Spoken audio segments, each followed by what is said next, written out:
कोई मदीने का लाया न जा सका। बैतुल मक़दिस को, अर्द मुक़द्दस फिलिस्तीन को 1948 में दश्त में सजाकर अमेरिका व बरतानिया के दबाव में आकर सऊदी अरब ने यहूदियों के हवाले किया है।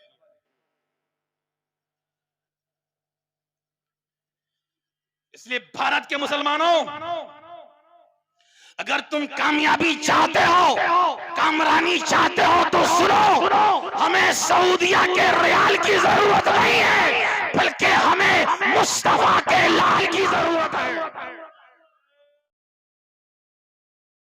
जंगे बदर है, जहां मुसलमानों की तादाद कम थी, सिर्फ 313 थे। दुश्मनाने इस्लाम की तादाद हजारों में थी, लेकिन 313 फातेह हुए। कह दीजिए, जरा जोर से बोलिए।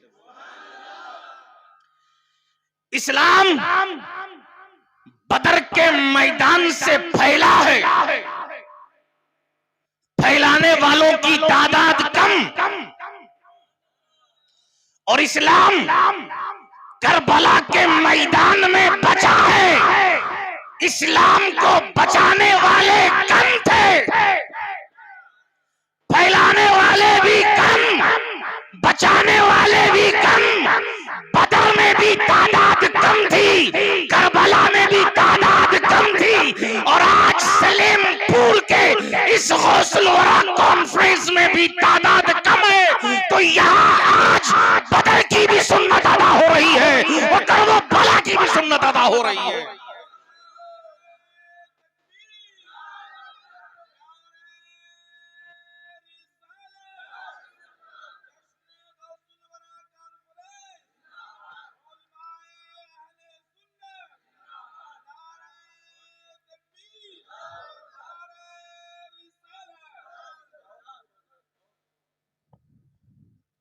इसलिए गम खाने की जरूरत नहीं है, मलाल करने की जरूरत नहीं है। जलसा बड़ा कामयाब है।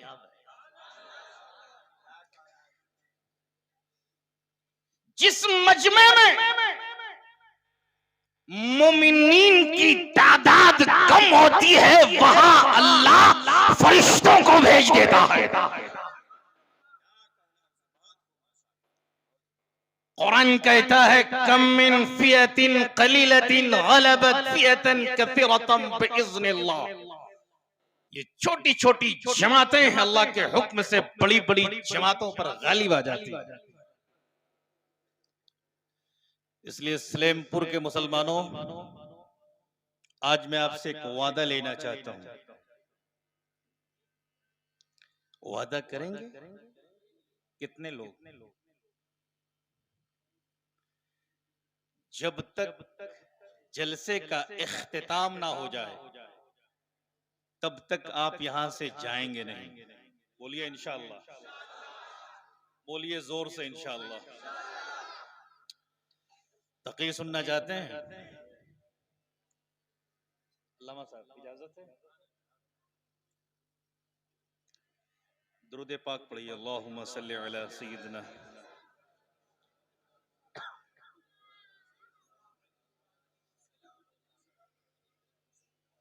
चाय वाले चाय बंद कर दीजिए।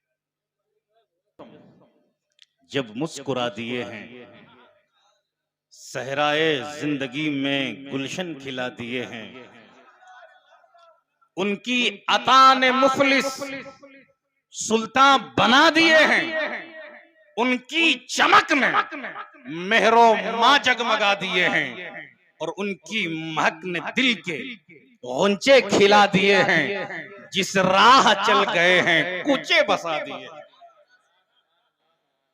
अरे माशाअल्लाह, माशाअल्लाह, देखिए माशाअल्लाह। महशर में जब के आए इसियां शार बंदा, महशर में जब के आए इसियां शार बंदा था मुस्तरिब के देखूं क्या हाल है मेरा। उम्मत के गम में उनको रोते हुए जो देखा, बेसाख्ता मचल कर आसी पुकार उठा कि अल्लाह क्या जहन्नम अब भी न सर्द होगा। रो रो के मुस्तफा ने दरिया बहा दिए। खुसूसी तवज्जो चाहूंगा, अहमद रजा अल्लामा शमशाद साहब, अहमद रजा जहां में फन का इमाम आजम, हुब्बे नबी का पैकर, असरारे दी का महरम, जिनका कलाम हुस्ने शेरो अदब का संगम, मुख्तार जिनको सुनकर कहता है सारा आलम कि मुल्के सुखन की शाही तुमको रजा मुसल्लम, जिस संत आ गए हो सिक्के बैठा दिए।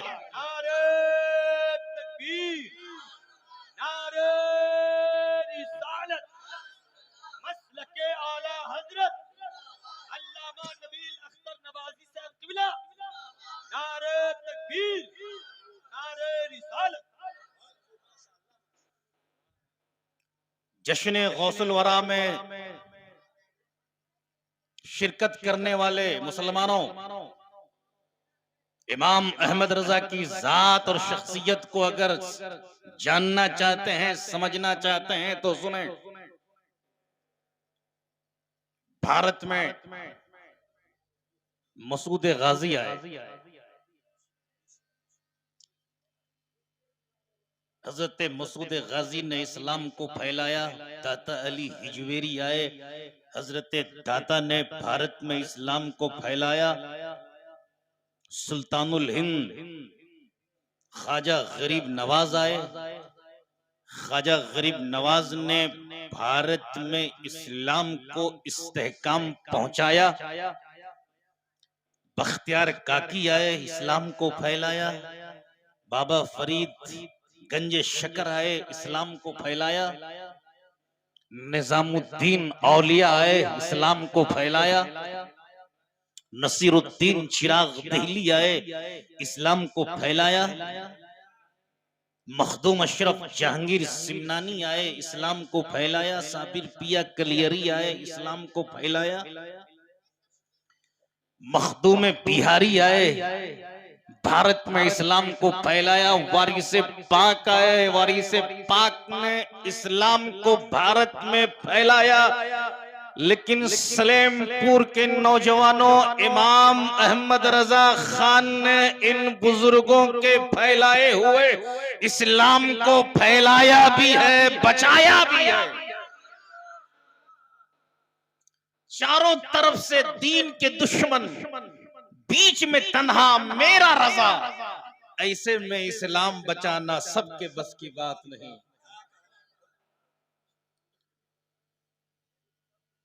और चिरागे हनफियत तो बुझ चुका था दोस्तों, लेकिन इसे अपनी मुशक्कत से जलाया आला हजरत ने। हमें नाते शहे बता सिखाया आला हजरत ने। तो अहमद रजा जहां में फन का इमाम आजम, हुब्बे नबी का पैकर, असरारे दी का महरम, जिनका कलाम हुस्ने शेरो अदब का संगम, मुख्तार जिनको सुनकर कहता है सारा आलम कि मुल्के सुखन की शाही तुमको रजा मुसल्लम, जिस समत आ गए हो सिक्के बैठा दिए।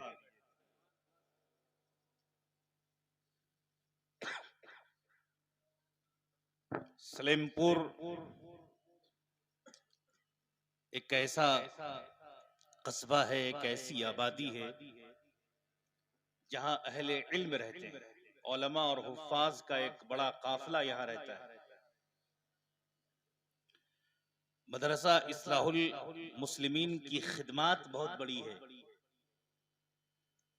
ये जितने नौजवान देख रहे हैं जो मदरसों से फारिग होकर आए हैं, इन्हीं मदरसों का देन है।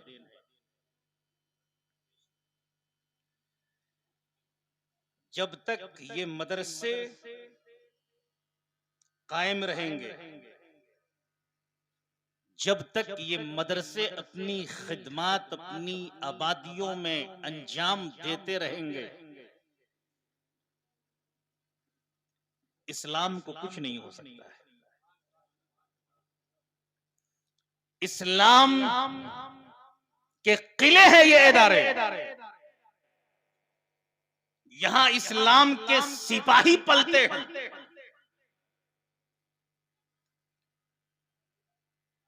गौसुल वरा कॉन्फ्रेंस मनाने वालों, गौसे आजम का मदरसा बगदाद में, जिसका नाम मदरसा कादिरिया,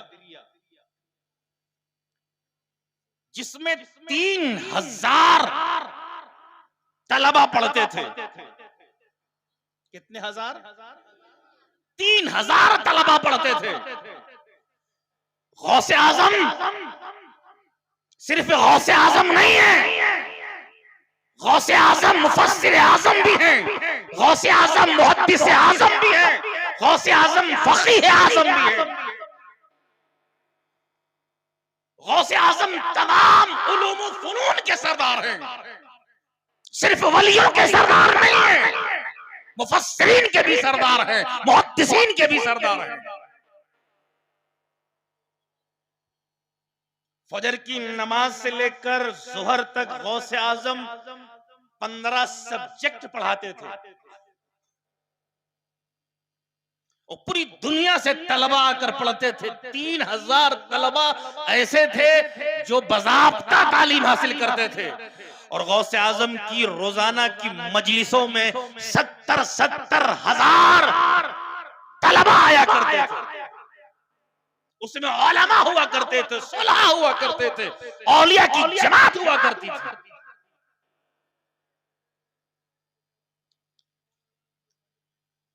तो इन मदरसों का जो सिरा लगा हुआ है, मदरसा कादिरिया बगदाद से लगा हुआ है, मस्जिद नबवी से मिला हुआ है।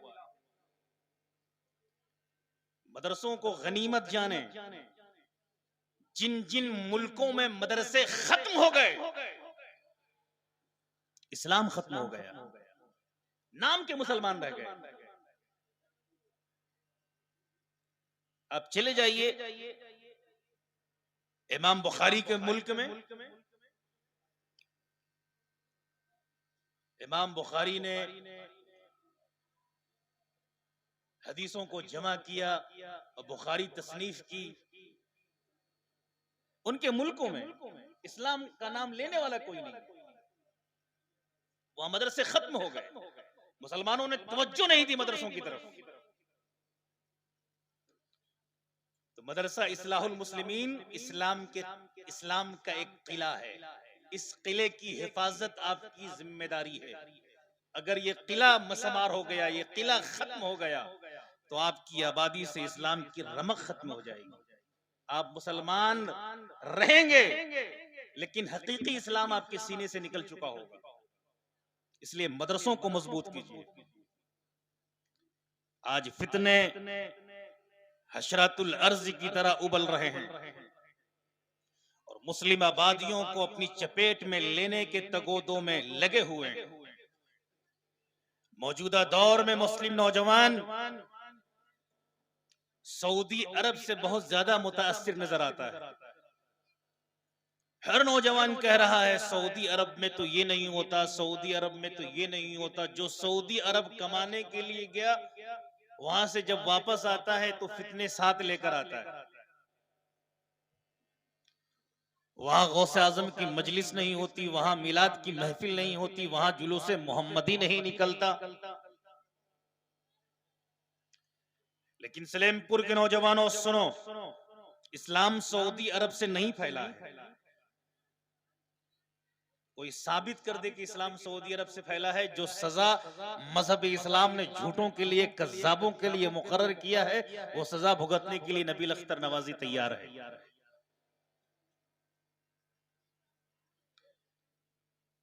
इस्लाम सऊदी अरब से नहीं फैला, बल्कि इस्लाम मोहम्मदी अरब से फैला है, इस्लाम सिद्दीकी अरब से फैला है, इस्लाम फारूकी अरब से फैला है, इस्लाम उस्मानी अरब से फैला है, इस्लाम आलमी अरब से फैला है, इस्लाम हसनी अरब से फैला है। और सारे लोग अपने हाथों को हवा में लहरा कर बोले इस्लाम सऊदी अरब से नहीं फैला, बल्कि इस्लाम हुसैनी अरब से फैला है।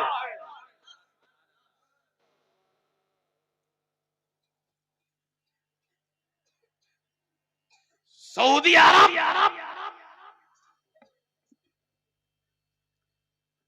1932 में बना है, और जिस तरह इजराइल को अमेरिका व बरतानिया ने बनाया है, उसी तरह सऊदी अरब को भी अमेरिका व बरतानिया ने बनाया है। इजराइल और सऊदी एक सिक्के के दो रुख हैं। ये कितना बड़ा जुल्म हो रहा है कि फिलिस्तीन में हजारों बच्चे मारे जा रहे हैं, 7,000 से ज्यादा बच्चे शहीद हो गए, न जाने कितने नौजवान शहीद हो गए। दुश्मनाने इस्लाम ने चारों तरफ से नाकाबंदी कर रखी है, पानी तक नहीं पहुंच रहा है फिलिस्तीनियों के पास। और आज ही के दिन रियाज में दुनिया का सबसे बड़ा इवेंट सऊदी अरब मुनक़िद कर रहा है, जहां नाच गाने हो रहे हैं, दुनिया भर के स्टार बुलाए जा रहे हैं, जश्न का समा है। मुझे बताओ कौन ऐसा मुसलमान होगा कि गजा में 10,000 मुसलमानों की लाशें पड़ी हो और दूसरी तरफ रक्स चल रहा हो, नाच और गाने हो रहे हो।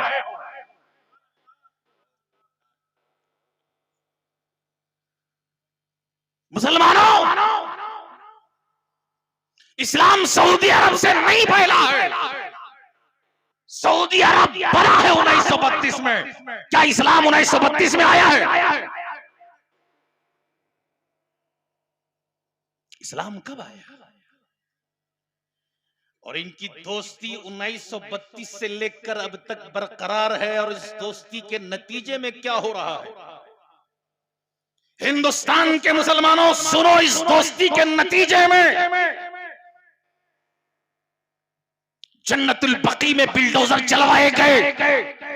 इस दोस्ती के नतीजे में हजरत फातिमा ज़हरा के मज़ार पुरअनवार को ढाया गया। इस दोस्ती के नतीजे में हजरत उस्मान बिन अफ़्फ़ान के कुब्बे मुबारक को शहीद किया गया। इस दोस्ती के नतीजे में हजारों अजल्ले साहबा की आखिरी आरामगाह जन्नतुल बकी में बिल्डोजर चलवाए गए। इस दोस्ती के नतीजे में क्या हो रहा है? जिस जमीन से रसूलुल्लाह ने शराब के मटके तोड़वा दिए थे, दोबारा उस जमीन पर इस दोस्ती के नतीजे में शराब को इंपोर्ट किया जा रहा है। इस दोस्ती के नतीजे में क्या हो रहा है? बगदाद की हुर्मत को पामाल किया गया, अफगानिस्तान को खंडराज में तब्दील कर दिया गया, यमन के अमन को खराब किया गया, मुल्क के शाम में खुलाशाम होली खेली जा रही है। और इसी दोस्ती के नतीजे में बैतुल मक़दिस को, अर्द मुक़द्दस फिलिस्तीन को 1948 में दश्त में सजाकर अमेरिका व बरतानिया के दबाव में आकर सऊदी अरब ने यहूदियों के हवाले किया है।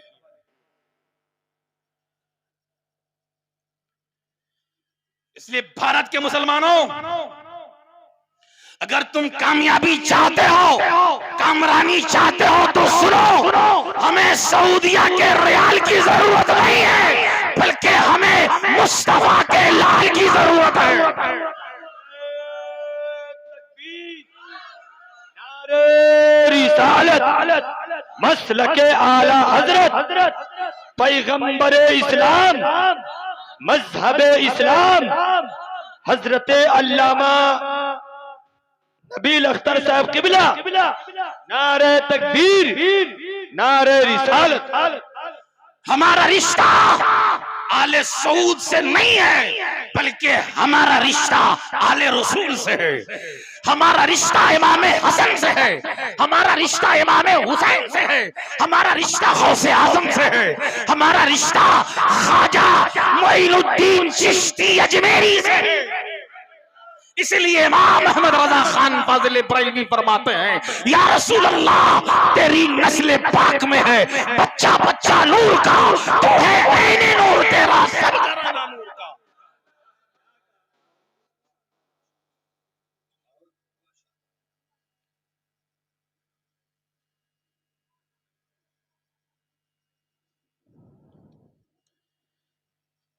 भारत के मुसलमानों,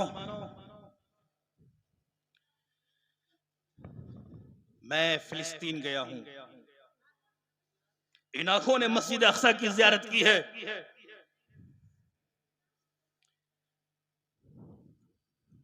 मैं अर्द मुक़द्दस फिलिस्तीन में 5 दिन रहा हूं।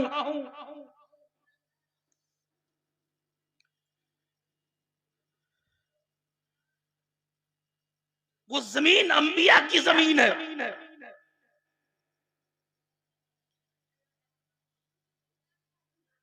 उस सरजमीन से दुनिया के तमाम मुसलमानों का रिश्ता सियासी व जोग्राफियाई नहीं है।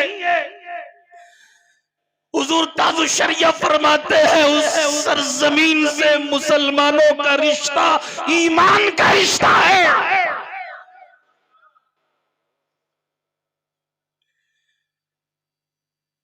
उस सरजमीन से गौसे आजम का रिश्ता है।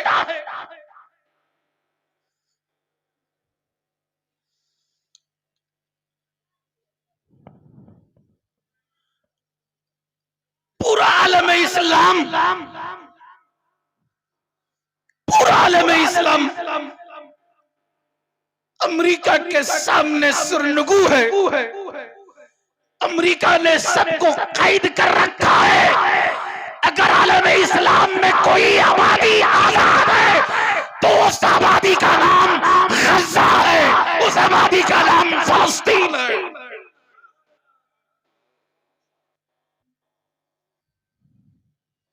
पूरी दुनिया के मुसलमान खामोश हैं, लेकिन फिलिस्तीनी मुसलमान मस्जिद अक्सा की बाजियाबी के लिए, अर्द मुक़द्दस फिलिस्तीन के लिए, अंबिया के शहर के लिए, शहर मिराज रसूलुल्लाह के लिए अपनी जानों का कीमती नजराना पेश कर रहे हैं।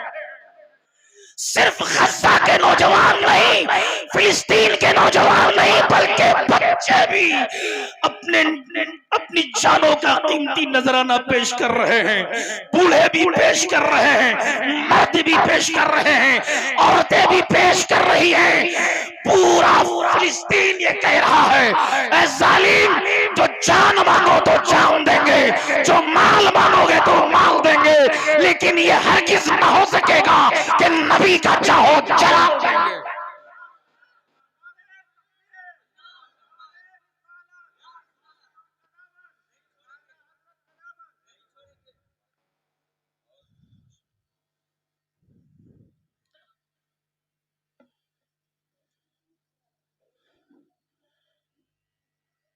ये फिलिस्तीन में जो मुसलमान अपनी जानों का कीमती नजराना पेश कर रहे हैं, दरअसल इन्हें जो हिम्मत मिल रही है, इन्हें जो ताकत मिल रही है, इन्हें जो कुव्वत मिल रही है, इन्हें कुव्वत, इन्हें ताकत करबला से मिल रही है कि करबला के हुसैनियों ने इस्लाम की हिफाजत के लिए अपनी कीमती जानों का नजराना पेश किया था। ये फिलिस्तीनी दरअसल हुसैनी है।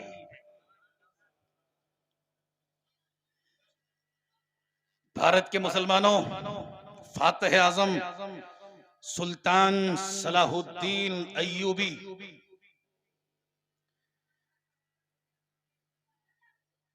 अपने सिपाहियों से कह रहे हैं, ऐ मेरे जाबाज सिपाहियों, 16 हिजरी का और रबीउल अव्वल याद करो, जब हजरत अमर इब्न अल-आस और उनके जाबाज साथियों ने मस्जिद अक्सा को ईसाइयों के चुंगल से आजाद कराया था, बैतुल मक़दिस पर इस्लाम का झंडा लहराया था, उस वक्त हजरत उमर खलीफा थे। हजरत उमर मदीने से अर्द मुक़द्दस फिलिस्तीन आए, मस्जिद अक्सा आए। कहिए सुभान अल्लाह। साथ में हजरत बिलाल थे। कौन थे? अरे जोर से तो बोल दो आशिको। साथ में हजरत बिलाल थे। मस्जिद अक्सा में हजरत उमर जब पहुंचते हैं तो हजरत उमर हजरत बिलाल से कहते हैं, ऐ मेरे नबी के बिलाल, ऐ उम्मत मुस्लिमा के लाल, ऐ सब्रो शकीबाई के जमाल, आज मस्जिद अक्सा में आजादी की पहली आजान तुम्हें देनी है।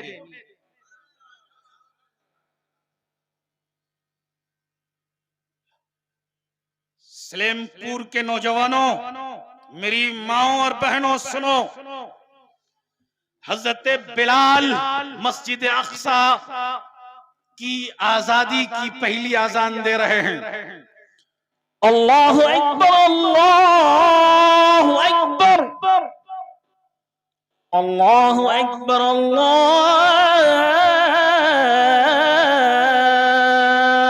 अकबर। अशहदु अन ला इलाहा इल्लल्लाह, अशहदु अन ला इलाहा इल्लल्लाह, अशहदु अन्न मुहम्मदर रसूलुल्लाह। इतना कहना था, इतना कहना था कि मस्जिद अक्सा में तमाम साहबे कराम, तमाम मुजाहिदीन इस्लाम की आंखों में आंसू आ गए। हजरत बिलाल रो रहे हैं, हजरत उमर की चीखें निकल रही हैं। ये वही बिलाल है जो रसूलुल्लाह की मौजूदगी में मस्जिद नबवी में आजान दिया करते थे। आज हजरत बिलाल मस्जिद अक्सा में आजान दे रहे हैं तो तमाम साहबा कराम की निगाहें रसूलुल्लाह को ढूंढ रही है। हजरत सुल्तान सलाहुद्दीन अय्यूबी अपने सिपाहियों से कह रहे हैं, मेरे जाबाज सिपाहियों, मस्जिद अक्सा की आजानें सारी दुनिया में सुनाई देती हैं और आज सलेबी इन आजानों का गला घोट रहे हैं। इसलिए हमें मस्जिद अक्सा की आजादी के लिए, मस्जिद अक्सा की बाजियाबी के लिए अपनी कीमती जानों का नजराना पेश करना होगा। तारीख ये बोल रही है, हिस्ट्री गवाह है कि सुल्तान सलाहुद्दीन अय्यूबी ने 90 सालों से मस्जिद अक्सा सलेबियों के पंजे में थी। सुल्तान सलाहुद्दीन अय्यूबी और उनके सिपाहियों की कोशिशों से मस्जिद अक्सा मुसलमानों के हाथों में आ गई। अब तारीखी सच्चाई सुनो, गौसे आजम के मानने वालों, गौसे आजम का न्याज दिलाने वालों, गौसे आजम के नाम पर मजलिसें सजाने वालों,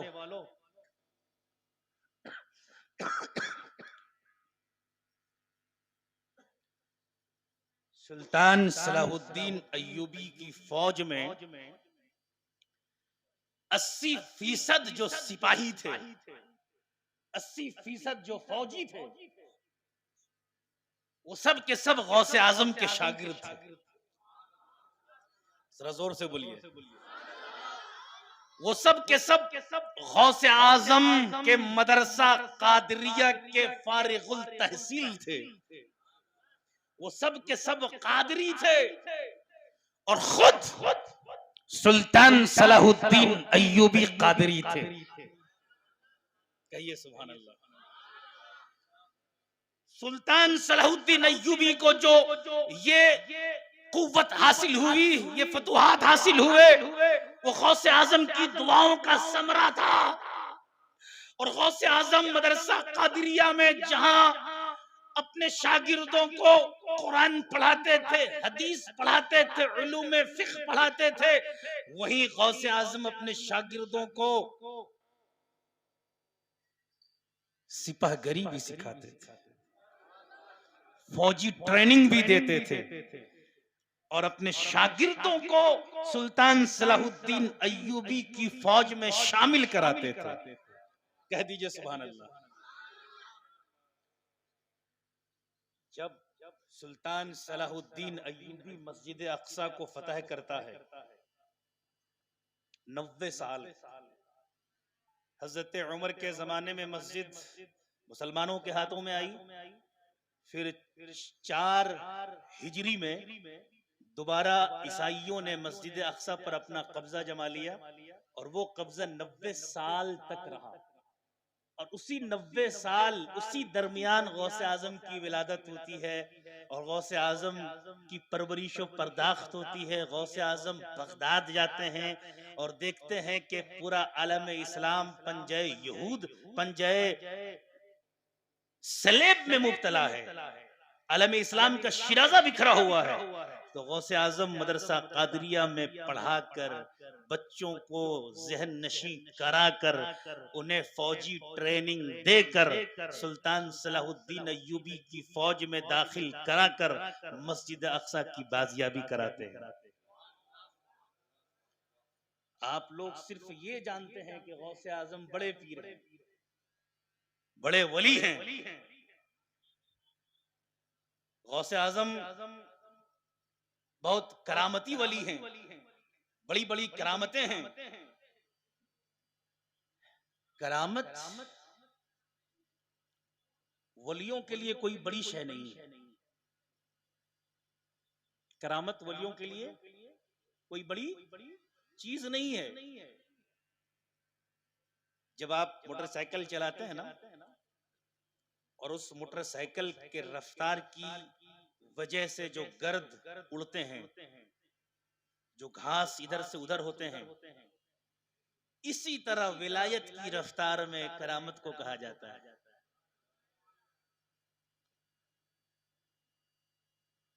असल है इस्तकामत, असल है अजीमत, जो गौसे आजम के यहां सबसे ज्यादा पाई जाती है। तो जब सुल्तान सलाहुद्दीन अय्यूबी ने मस्जिद अक्सा को फतह किया, वो दिन जुमे का था। पूरी मस्जिद भरी हुई है, पूरा अहाता भरा हुआ है, लाखों का मजमा है। मुसलमान खुश हैं, मुजाहिदीन इस्लाम खुश हैं। सुल्तान सलाहुद्दीन अय्यूबी अपने साथ हर जंग में एक मिंबर को रखा करते थे, और उस मिंबर को नूरुद्दीन जंगी ने बनवाया था कि जब मस्जिद अक्सा फतह होगी तो इस मिंबर को हम मस्जिद अक्सा में नस्ब करेंगे। लेकिन जब वो मस्जिद फतह हुई तो सुल्तान सलाहुद्दीन अय्यूबी ने उस मिंबर को नस्ब किया, और उस मिंबर पर खड़े होकर सुल्तान सलाहुद्दीन अय्यूबी ने आलम इस्लाम से कहा कि दुनिया के मुसलमानों सुनो सुनो, आज जो मस्जिद अक्सा फतह हुई है, इस मस्जिद अक्सा की फतहयाबी में अय्यूबी का, सलाहुद्दीन अय्यूबी का कोई रोल नहीं है, कोई किरदार नहीं है। इस मस्जिद अक्सा की फतहयाबी में सबसे बड़ा रोल, सबसे बड़ा किरदार मुहीउद्दीन शेख अब्दुल कादिर जिलानी का है। रिसालत मसलके आला हजरत। इसलिए आज मस्जिद अक्सा से जुमा का जो खिताब होगा वो किसी का नहीं होगा, बल्कि गौसे आजम के शागिर्द का होगा, गौसे आजम के खलीफा का होगा, गौसे आजम का शागिर्द, गौसे आजम का मुरीद, गौसे आजम का खलीफा, और जिसकी वजह से हमने ये मस्जिद फसा की है, जो मेरे चीफ एडवाइजर हैं, उनका आज खिताब होगा। इब्न नजाफ कादरी हम्बली का खिताब होगा। ये गौसे आजम की करामत है। तो आज अल्लामा तय्यब साहब फिलिस्तीन के जो मुसलमान कर रहे हैं, बोलिए बोलिए बोलिए, फिलिस्तीन के जो मुसलमान अपनी कीमती जानों का नजराना पेश कर रहे हैं, दरअसल वो गौसे आजम की सुन्नत को अदा कर रहे हैं। और इंशाअल्लाह फिलिस्तीनियों को फतह नसीब होगी। ये यहूद, ये नसारा, ये जलील होंगे, ये रुसवा होंगे, ये मारे जाएंगे, दुनिया में इन्हें कोई जगह नहीं मिलेगी। ये मैं नहीं कह रहा हूं, कुरान कह रहा है। दुरिबत अलैहिमुज़्ज़िल्ला ऐनमा सुक़िफ़ू, यहूद कौम जहां भी रहेगी जलील रहेगी, रुसवा रहेगी। अल्लाह ने जिल्लत और मस्कनत यहूदियों पर दायमी तौर पर डाल दिया है।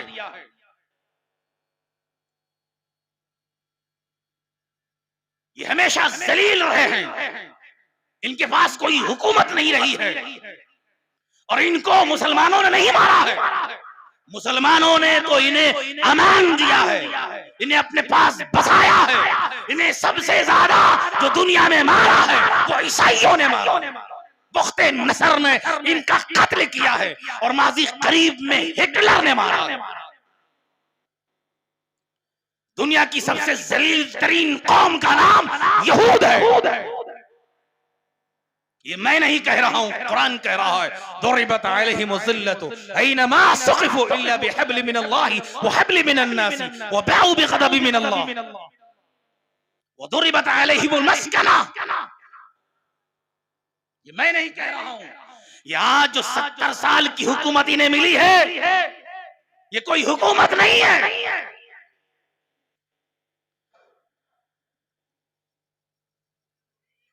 इन्हें ईसाइयों की मदद से ये हुकूमत हासिल है।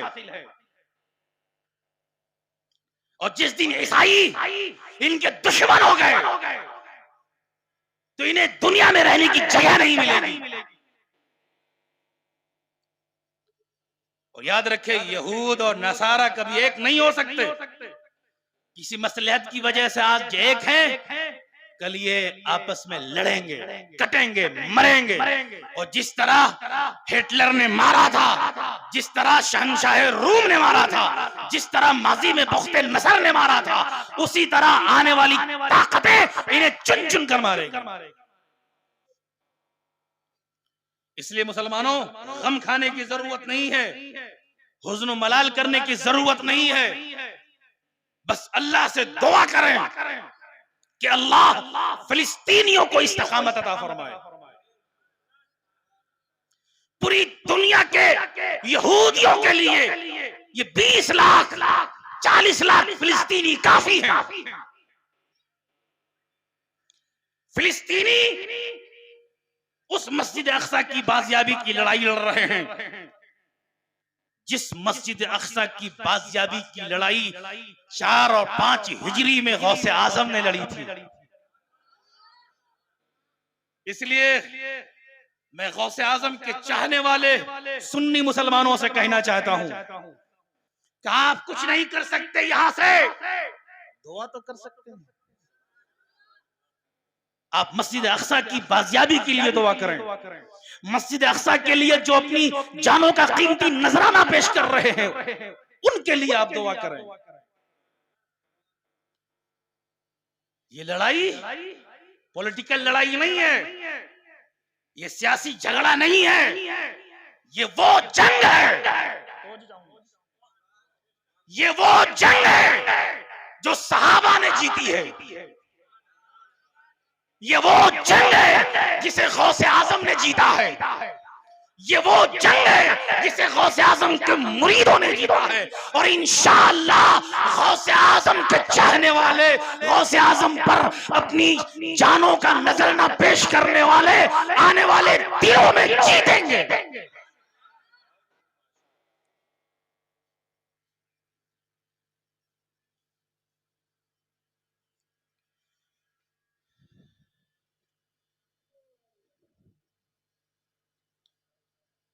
मैं एक तारीखी सच्चाई बताऊं आपको, कितने लोग सुनना चाहते हैं? तकरीर समझ में आ रही है? गौसुल वरा कॉन्फ्रेंस के तनाजुर में जदीद गुफ्तगू हो रही है, असर हाजिर पर लेटेस्ट टॉपिक पर गुफ्तगू हो रही है।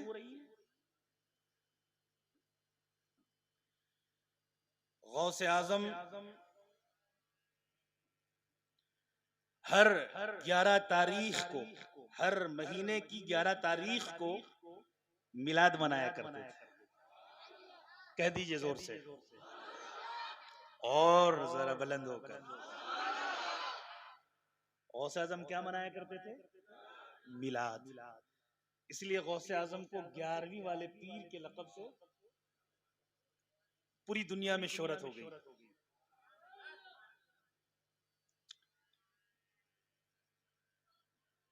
और जब सुल्तान सलाहुद्दीन अय्यूबी मस्जिद अक्सा को छोड़ाने के लिए, सलेबियों से जंग लड़ने के लिए जब तैयारी कर रहे थे, जो लोग ये कहते हैं ना कि बताओ मिलाद कहां से आया, मिलाद क्या है, तो गौसे आजम की फौज में 80% सिपाही तो गौसे आजम के थे। बोलो बोलो बोलो भाई। और वो गौसे आजम के जो 80% सिपाही थे, वो सब के सब क्या थे? मिलादी थे। बोलिए क्या थे? जरा जोर से बोलिएगा। मिलादी। क्या थे? मिलादी। और खुद सुल्तान सलाहुद्दीन अय्यूबी मिलाद मनाया करते थे। सुल्तान सलाहुद्दीन अय्यूबी के एक बहनोई थे शाह मुजफ्फर अरबली, जो इरबल के बादशाह थे। वो इस कदर मिलाद मनाया करते थे माहे रबीउल अव्वल में कि जब रबीउल अव्वल का चांद नजर आता तो अपनी पूरी ममलिकत में चिरागा का हुक्म देते। जहां जहां आबादी होती वहां वहां चिरागा होता। 1 तारीख से लेकर 30 तारीख तक रबीउल अव्वल के महीने में लंगर मोहम्मदी का इजरा करते। और 12 तारीख को जो जुलूस मोहम्मदी निकाला करते थे, पूरी दुनिया में उस वक्त सबसे बड़ा जो जुलूस निकलता था वो शहंशाह इरबल शाह मुजफ्फर अरबली निकाला करते थे। उस शहंशाह ने सुल्तान सलाहुद्दीन अय्यूबी से कहा था कि सुल्तान सलाहुद्दीन अय्यूबी, जब तुम्हारी फौज मस्जिद अक्सा की बाजियाबी के लिए, मस्जिद अक्सा को छुड़ाने के लिए, सलेबियों से जंग लड़ने के लिए कूच करेगी, तो उस फौज में शहंशाह इरबल अदना सिपाही होगा। तो मिलाद मनाने वाले मुसलमानों ने, बारगाह रिसालत में सलातो सलाम पढ़ने वाले मुसलमानों ने, लंगर मोहम्मदी का एहतिमाम करने वाले मुसलमानों ने, जुलूस मोहम्मदी निकालने वाले मुसलमानों ने मस्जिद अक्सा को सलेबियों के नापाक पंजे से छुड़ाया था। लेकिन है भारत के मुसलमानों, जो मिलाद मनाने को आज नाजायज़ो हराम करार दे रहे हैं, इन लोगों ने 1948 में मस्जिद अक्सा को तश्त में सजाकर यहूदियों के हवाले किया।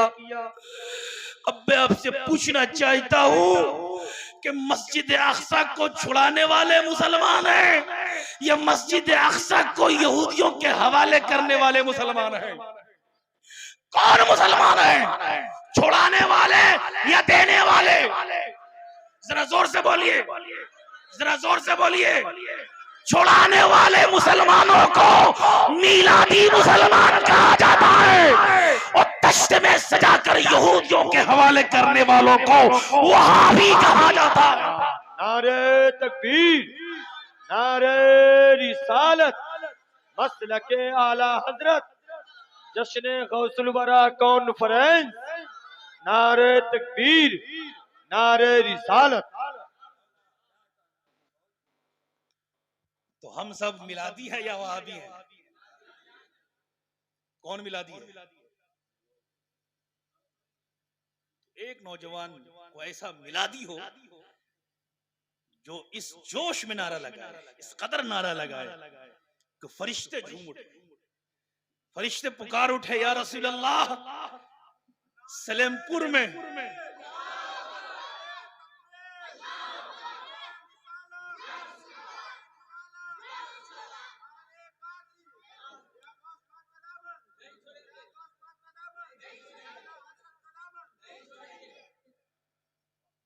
सुभान अल्लाह, क्या तरबियत आप लोगों ने की है माशाअल्लाह। मजमा कम है लेकिन, मजमा कम है लेकिन अब मैं नारा लगाता हूं, नारे तकबीर, नारे रिसालत, नारे हैदरी, नारे गौसिया, मसलके आला हजरत, उलमाए अहले सुन्नत, सलेमपुर के नौजवान, सलेमपुर के उलमाए कराम। सुनना चाहते हैं? कितने लोग? अच्छा,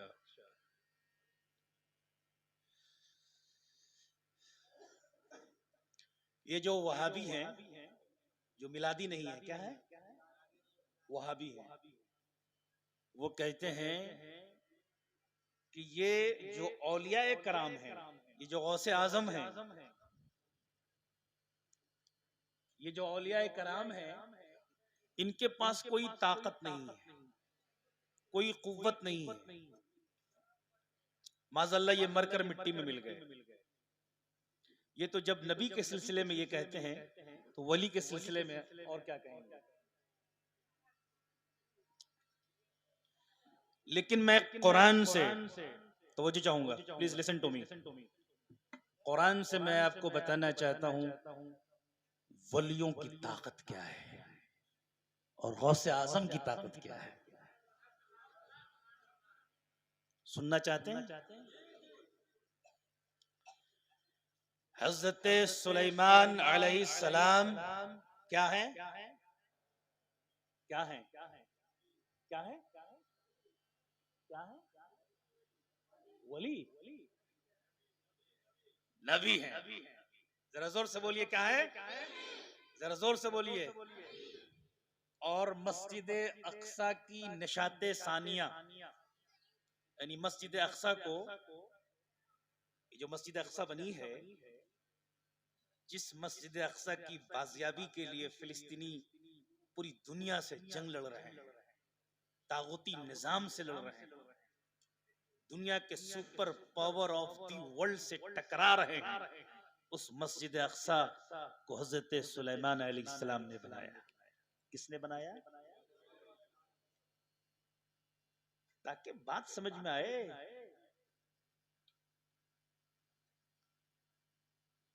कल को ये मत कहना कि दिल्ली से मौलाना आए थे और पता नहीं क्या बोलकर चले गए।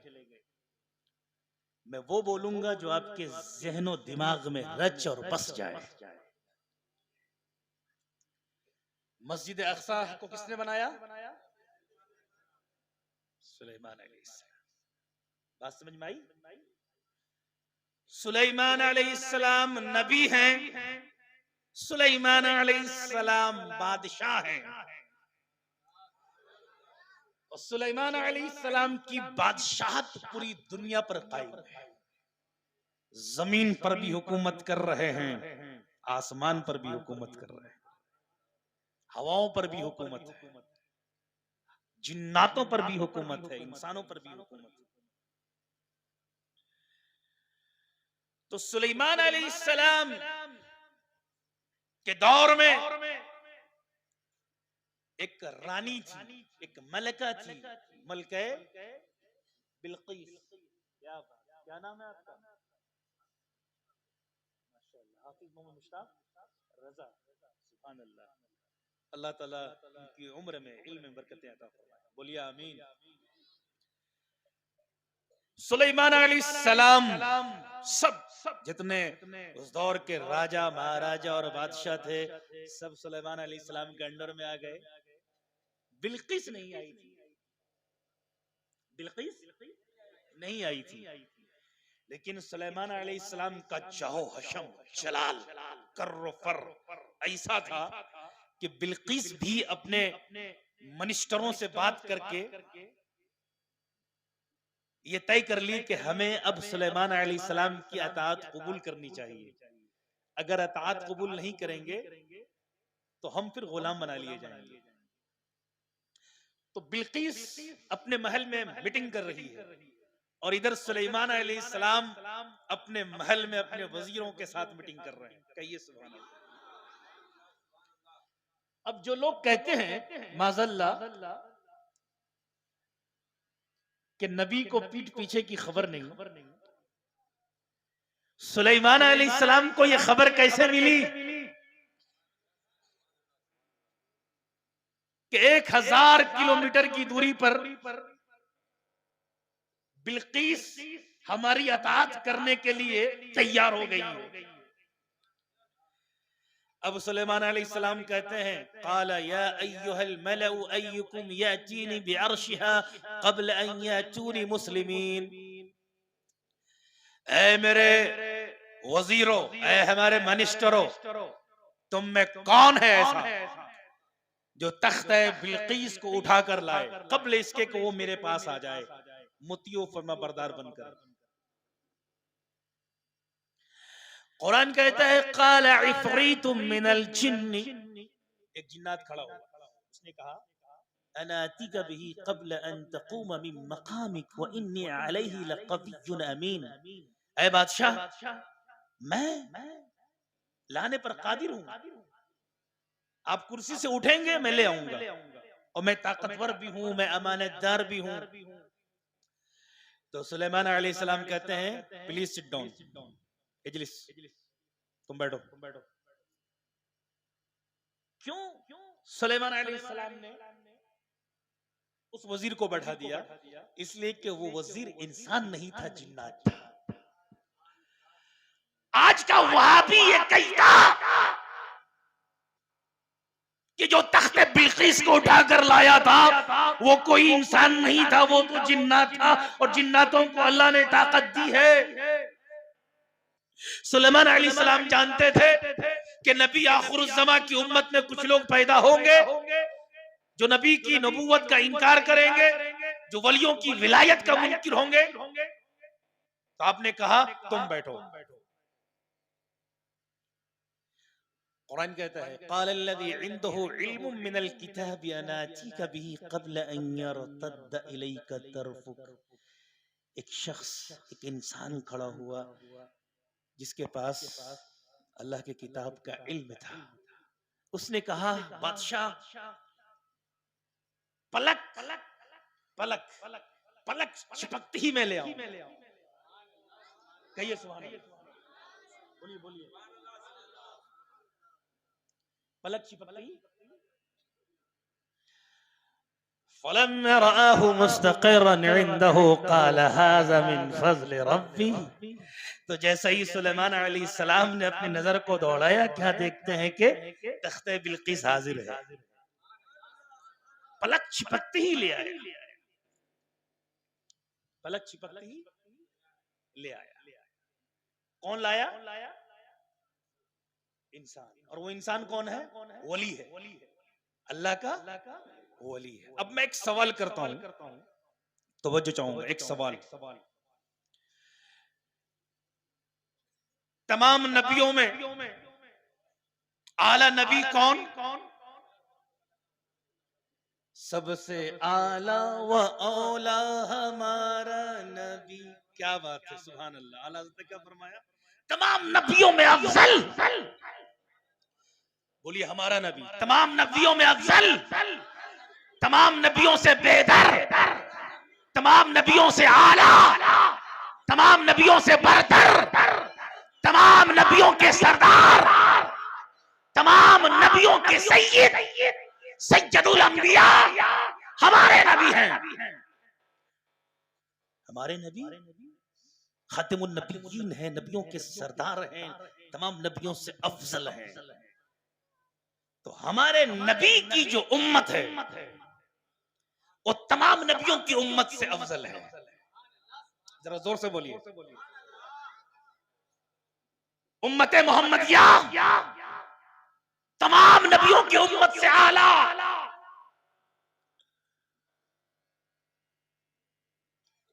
औलियाए उम्मत मोहम्मदिया तमाम उम्मत के औलिया से आला, तमाम नबियों की उम्मत के औलिया से आला। कहिए सुभान अल्लाह। तो जब उम्मत सुलेमानी का एक वली,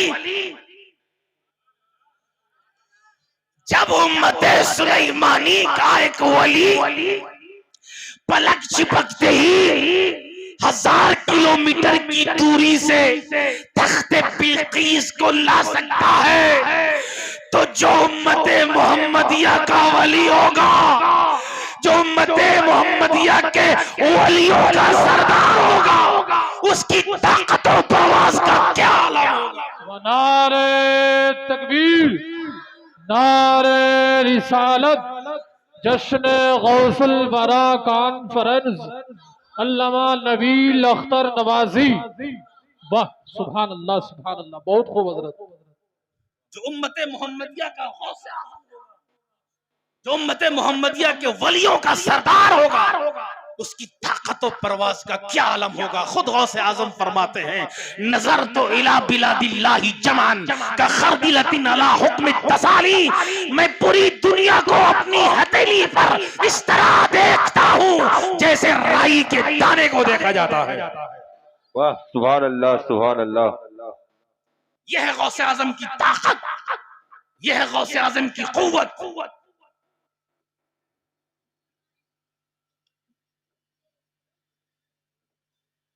गौसे आजम मौजूदा दौर के पीर लोग दौरे खूब करना चाहिए, जरूरत के मुताबिक दौरे जरूरत है। लोगों के अंदर शौक नहीं है, लोग खानकाहों में नहीं जाते हैं, साल में एक मरतबा जाएंगे। पहले जमाने में तालिबाने उलूम मारफत खानकाहों में हाजिर हुआ करते थे, शेख की मजलिस में बैठा करते थे। तो गौसे आजम की रोजाना की मजलिस में 70 हजार लोग बैठा करते थे। कितने लोग? और मुअर्रिखीन कहते हैं, माइक तो था नहीं उस जमाने में,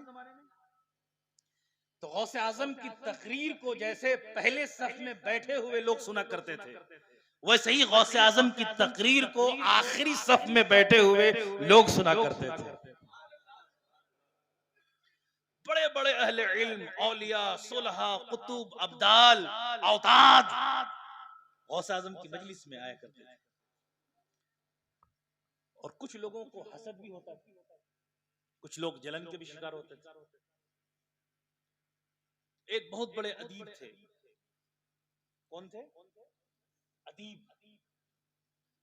जिनका नाम था यहया इब्ने नजाह, अल अदीब यहया इब्ने नजाह। बड़े अदीब, बड़ी शोहरत थी, बड़े अशार कहा करते थे। उन्होंने सोचा कि भाई गौसे आजम की मजलिस में, शेख अब्दुल कादिर जिलानी की मजलिस में उनकी तकरीर सुनने के लिए 70 हजार लोग बैठा करते हैं, मैं सबसे बड़ा अदीब हूं, इल्म का जानने वाला सबसे बड़ा मैं हूं, ज़बान का जानने वाला सबसे बड़ा मैं हूं। मैं देखता हूं कि शेख अब्दुल कादिर जिलानी कैसी गुफ्तगू करते हैं, क्या उनकी गुफ्तगू में, उनकी तकरीर में वो शेर बोलते हैं कि नहीं बोलते। जैसे तकरीर में मैं कोई गुफ्तगू कर रहा हूं और अपनी गुफ्तगू को बेहतर बनाने के लिए, उसकी तायीद के लिए कोई शेर मैंने कह दिया, तो गुफ्तगू में और चार चंद लग जाती है, आपको अच्छा लगता है, आप नारा लगाते हैं ना। तो वो अदीब आया धागा लेकर, ये देखता हूँ गौसे आजम अपनी तकरीर में कितने अशार बोलते हैं। वो धागा लेकर आया और अपने चोगा में वो धागा छुपा के रखा। अब गौसे आजम की तकरीर शुरू हुई। गौसे आजम ने अपनी गुफ्तगू में एक शेर कहा तो उन्होंने एक गट्ठी लगा दी, दूसरा शेर कहा तो उन्होंने दूसरी गट्ठी लगा दी, तीसरा शेर कहा तो इस तरह वो गट्ठी लगा रहे थे और कोई नहीं देख रहा, कोई नहीं देख रहा था। देख रहे थे तो सिर्फ गौसे आजम। 70,000 का मजमा है।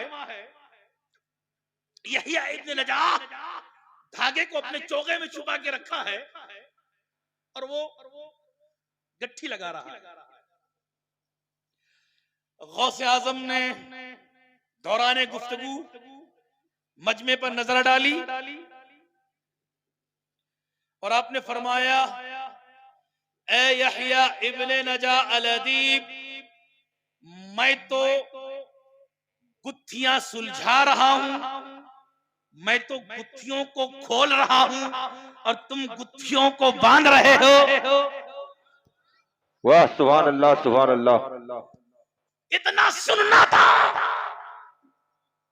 सबसे बड़ा अदीब, वक्त का सबसे बड़ा आलिम, अरबी जबान का जानने वाला, मजमे को चीरता हुआ, मजमे को फाड़ता हुआ, जोश में, फरते मोहब्बत में, अकीदत में डूब कर गौसे आजम की तरफ बढ़ रहा है, गौसे आजम की तरफ बढ़ता जा रहा है। ऐ शेख अब्दुल कादिर जिलानी मुझे माफ करो, या शेख अब्दुल कादिर जिलानी मुझे माफ करो, या शेख अब्दुल कादिर जिलानी मुझे माफ करो। और गौसे आजम के कदमों पे गिर जाता है, ताइब होता है, गौसे आजम के हाथों पर अपना हाथ दे देता है। ये गौसे आजम का इल्म है।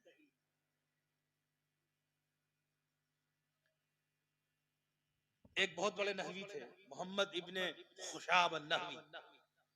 इनको भी बड़ा शौक था, बड़ा घमंड था, तकब्बुर था कि मैं नहव का इमाम हूं। और शेख अब्दुल कादिर जिलानी तो एक सूफी हैं, लेकिन आखिर वजह क्या है कि शेख अब्दुल कादिर जिलानी के यहां भीड़ लगी है?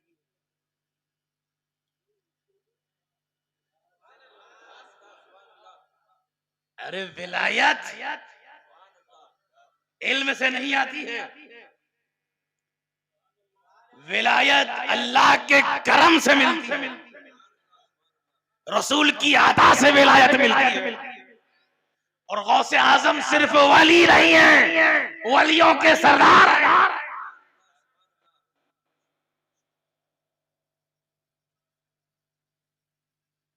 खुद गौसे आजम फरमाते हैं, अपनी एक मजलिस में तकरीर कर रहे हैं और अचानक फरमाते हैं, इन्ना कदमी हाज़ा रग़बत अला कुल्ली वली अल्लाह, मेरा ये कदम तमाम औलिया की गर्दनों पर।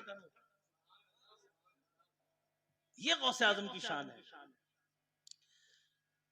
मोहम्मद खुशाब अन्नहवी गया,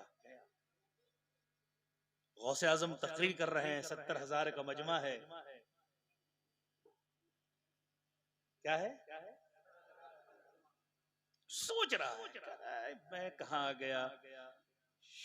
गौसे आजम की गुफ्तगू में तो वो तासीर नहीं है, वो लज्जत नहीं है, अदब नजर नहीं आ रहा है जो लिटरेचर होता है। गौसे आजम ने फरमाया, मोहम्मद बिन खुशाब अन्नहवी सोच रहे हैं कि मैं कहां आ गया, मेरा वक्त जाय हो गया। और गौसे आजम फरमा रहे हैं, ए मोहम्मद इब्ने खुशाब,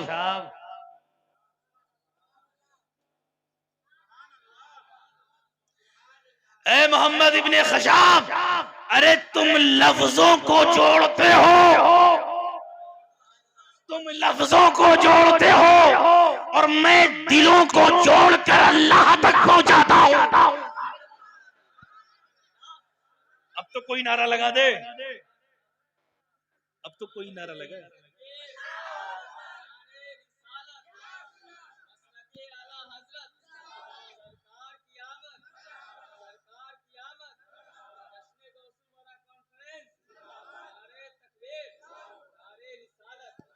तुम लफ्जों को जोड़ते हो और मैं दिलों को जोड़कर अल्लाह तक पहुंचाता हूं। इतना सुनना था कि मोहम्मद इब्ने खिशाब बारगाह गौसियत में आता है, कदमों में गिरता कहता हुजूर मुझे माफ कीजिए, मुझे अपना गुलाम बना लीजिए, मुझे अपना मुरीद बना लीजिए, मुझे अपने दामन कर्म से वाबिस्ता कर लीजिए, तब मुझे निजात मिलेगी। निजात का दारो मदार इल्म नहीं है, निजात का दारो मदार इल्म नहीं है, निजात का दारो मदार औलिया की सोहबत है, अदब है।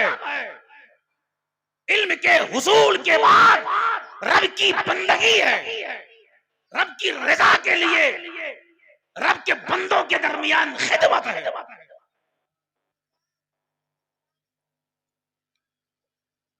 आज जो हजरत मौलाना तैयब साहब कर रहे हैं,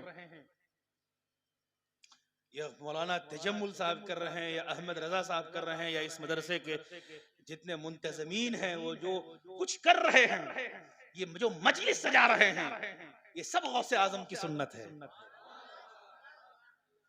और मेरा ईकान बोलता है, मेरा ईमान बोलता है कि जितने लोग इस मजलिस में आए हैं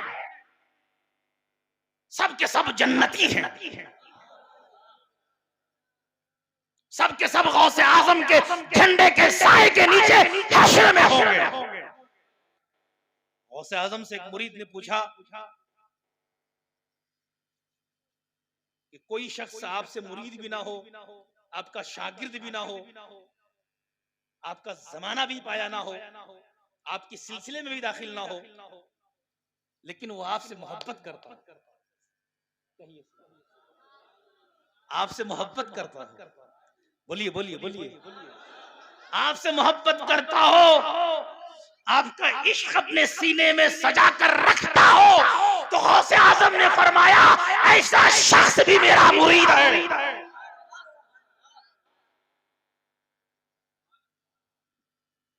ऐसा शख्स भी मेरा मुरीद है।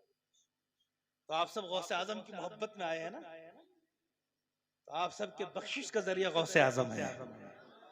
कह दीजिए सुभान अल्लाह।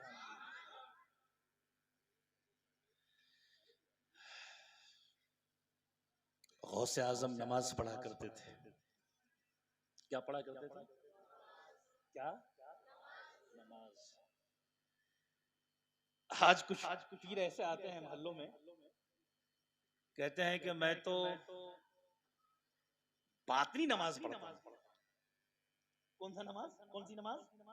बातनी नमाज पढ़ता हूं। मेरी नमाज को तुम क्या देखोगे, मैं तो मक्के और मदीने में पढ़ता हूं।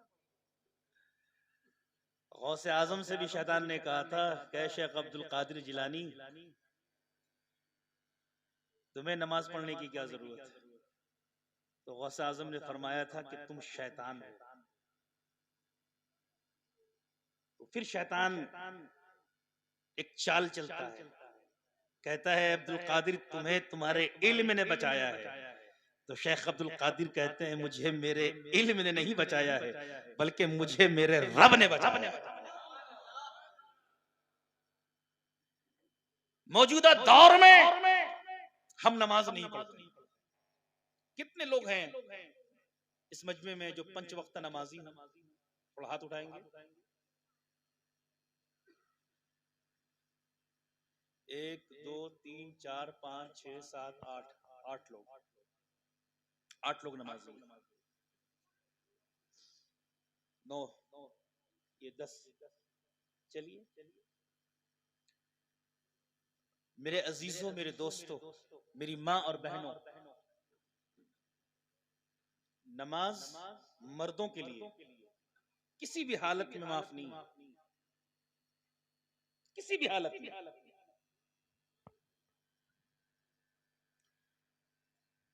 आज हमारी आबादी की सबसे बड़ी कमजोरी यह है कि आज हम जलसे तो बहुत कराते हैं, लेकिन हमारी मस्जिदों में ज्यादा नमाजी नहीं पहुंचते, इसकी फिक्र नहीं होती। और मस्जिदों में ज्यादा नमाजी ना होने की वजह से उन मस्जिदों में वहाबी आ जाते हैं। गांव की मस्जिदों में तो वहाबियों का कब्जा कम है, लेकिन शहरों की मस्जिदों में अक्सर सुन्नी मसाजिद हुआ करते थे। सुन्नियों ने नमाज की तरफ तवज्जो कम की, नमाजी कम बने, नमाज पढ़ने कम आए, उनकी तादाद ज्यादा हो गई, उन्होंने कब्जा कर लिया।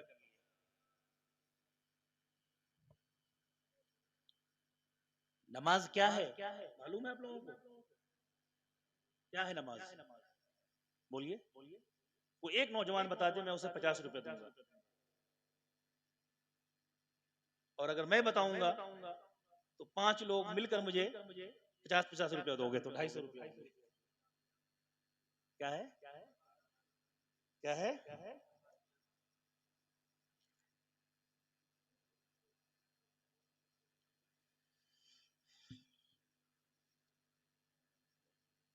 मेरी बहनों, मेरी माओ, सबसे ज्यादा नमाज मेरी माएं बहनें छोड़ती हैं। खूब नियाज कराएंगी, खूब फातिहा दिलाएंगी, खूब रोजा रखेंगी, खूब मिन्नतें मानेंगी, लेकिन नमाज नहीं पढ़ेंगी। मैं आपसे एक बात बहुत ही हिम्मत और जुर्रत के साथ कहने जा रहा हूं, इन उलमा की मौजूदगी में बोलने जा रहा हूं। नमाज के बगैर कोई दुआ कबूल नहीं होती। नमाज अफजलुल इबादत है। नमाज की अहमियत क्या है? मैं गौसे आजम से पूछने के लिए नहीं बोल रहा हूं।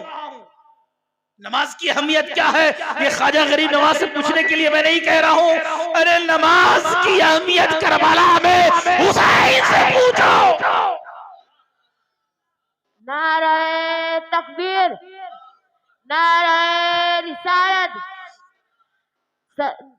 जश्न जश्न जश्न गौसुल बरा कॉन्फ्रेंस नवील अख्तर नवाजी साहब किबला। नारे तकबीर, नारे रिसालत। गौसे आजम ने कभी कोई नमाज नहीं छोड़ी, ख्वाजा गरीब नवाज की कोई नमाज कज़ा नहीं हुई।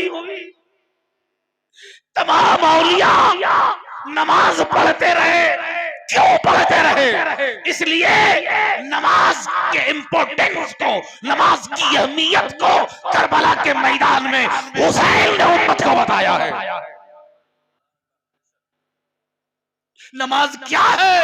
मेरी बहनों, मेरी माओ, मेरे नौजवानों, करबला के मैदान में अली असगर का लाशा पड़ा है, अली अकबर का लाशा पड़ा है। कासिम की जवानी पर घोड़े दौड़ा दिए गए हैं। अब्बास सलमदार के कटे हुए बाजू निगाहों के सामने मौजूद है। हुर बिन रियाही का लाशा पामाल किया जा चुका है। औलो मोहम्मद को जालिमों ने रोक लिया है। सबके सब जामे शहादत नौश कर चुके हैं। दूसरी तरफ खेमों में सैयदानियां हैं। हजरत आबिद बीमार है। तने तन्हा इमाम हुसैन यजीदियों से मूर्छा ले रहे हैं।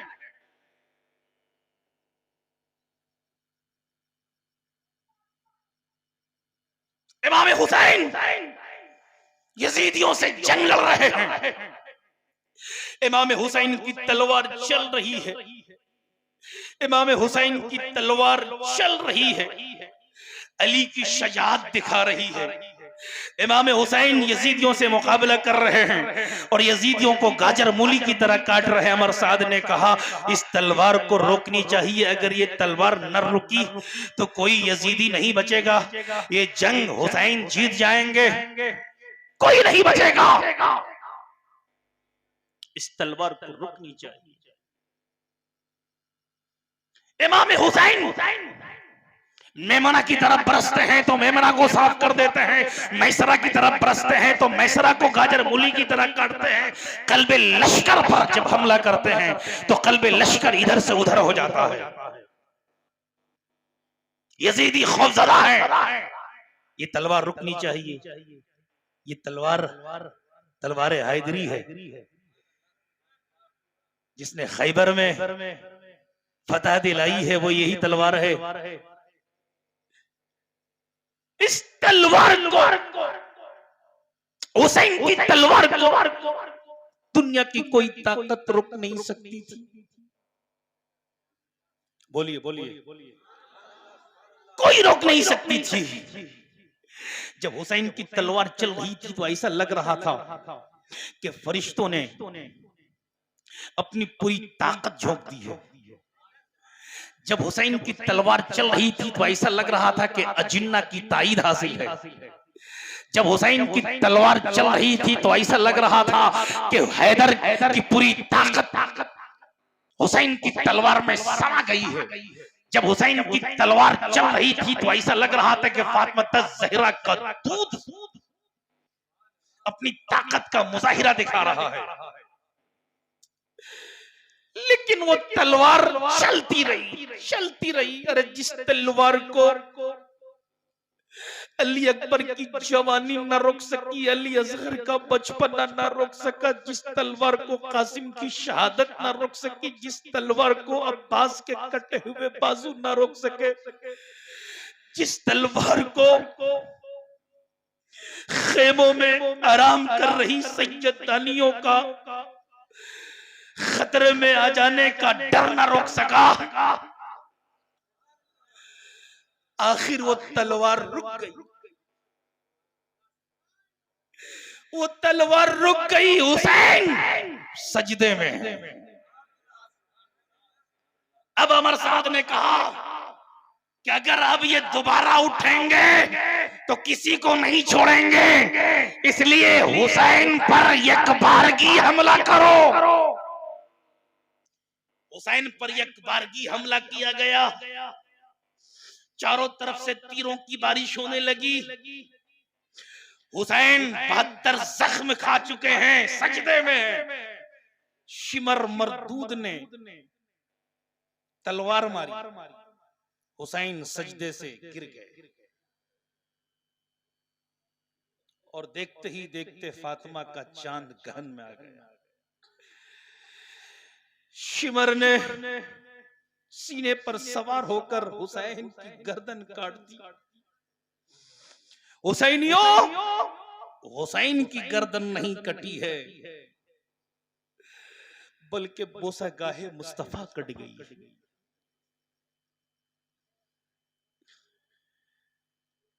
मैं आपसे एक कहना चाह रहा हूं कि हुसैन की तलवार को करबला के मैदान में नमाज ने रोका। नमाज कज़ा हो जाती, नमाज कज़ा हो जाती, इसलिए हुसैन रुक गए, नमाज अदा करने लगे।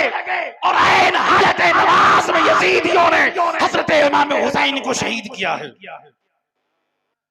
तो हुसैन करबला के मैदान से नमाज की अहमियत को उम्मत मुस्लिमा को बता रहे हैं, नमाज के इंपोर्टेंस को अपने नाना की उम्मत को बता रहे हैं कि देखो हुसैन कादिर था, दुश्मनों से मुकाबला कर रहा था, लेकिन जब नमाज का वक्त आया तो हुसैन सजदे में।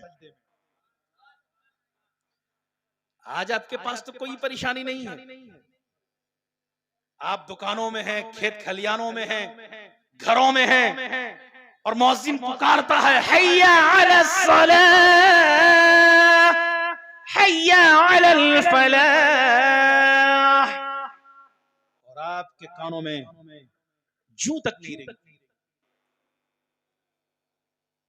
इसलिए मुसलमानों, अगर कामयाबी चाहते हो, कामरानी चाहते हो, तो 5 वक्त का नमाजी बनना पड़ेगा।